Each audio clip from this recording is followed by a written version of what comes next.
সর্বাণী মুখার্জি আমাদের সঙ্গে পৌঁছেছেন। সর্বাণী আছেন। দিদি, নবান্নে যদি আজকে মুখ্যমন্ত্রী না থাকেন তাহলে কি করবেন আগে বলুন? যদি না থাকেন সেটাও তার লজ্জা, কাপুরুষতা, ভীরুতা।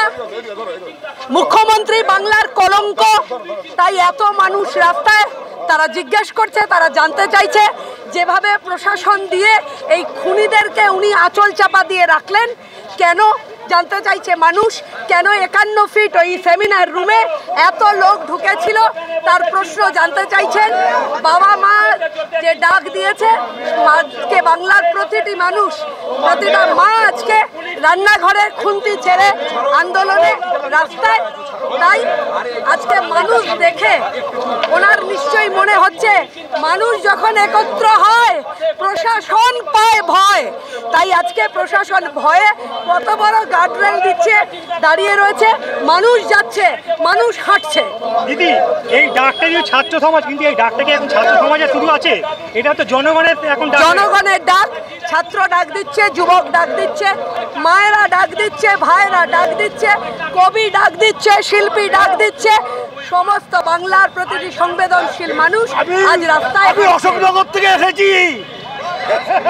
দিদি, আজকে এই মিছিলে দেখা যাচ্ছে শুধু যে পুরুষ বা মহিলা তা না, অনেক বয়স্ক, মানে আমি 80 বছরের বৃদ্ধ করে অনেক অনেক অনেক অনেক মিছিলে আজকে পা মিলিয়েছেন, তাও নবান্নে যেতে চাইছেন। দিদিমা ঠাকুমারাও আমাদের সঙ্গে মিছিলে হাঁটছেন এবং সেটা দেখে লজ্জা পাবার কথা।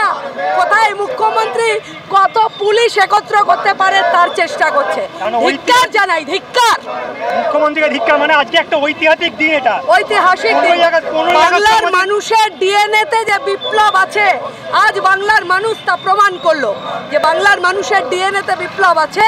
যার জন্য আমরা দেখেছিলাম যে স্বাধীনতা আন্দোলনে এই বাঙালি, প্রচুর বাঙালির বলিদান আজকে আবার প্রমাণ হয়েছে যে বাঙালি কেমনভাবে আন্দোলন করতে পারে।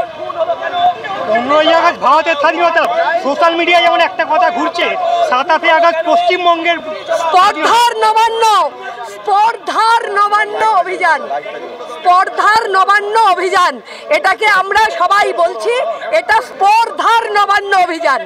ধন্যবাদ দিদি, অনেক। তাহলে বুঝতেই পাচ্ছেন যে সর্বাণী মুখার্জি দিদিও আজকে এখানে এখন নবান্ন অভিযানে পা মিলিয়েছেন এবং উনি বলছেন এই অভিযান এটা শুধুমাত্র ছাত্র সমাজের, এটা একদম জনসাধারণের, যেখানেতে 8 থেকে 80 প্রত্যেকটা বয়সের মানুষ এখানে এসে যোগদান করেছেন।